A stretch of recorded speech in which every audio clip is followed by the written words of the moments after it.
Gerade wenn die Seisler auf etwas keine Lust haben, dann catchen sie das so lange, bis andere nachfragen. Du, was ich dir noch fragen wollte.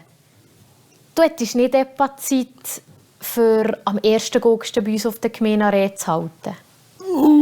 Es könnte sein, dass ich dann gerade in der Ferien bin.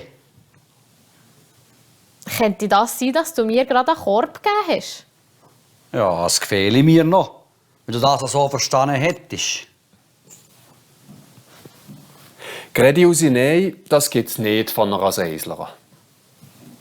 Du, wettest du mein Jäckli? Das ist fast ein neues, aber das ist mir ein bisschen zu klein.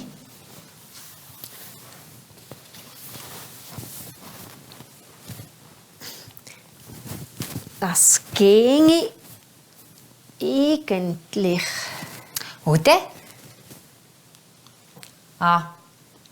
Wettest du gerne Nein sagen?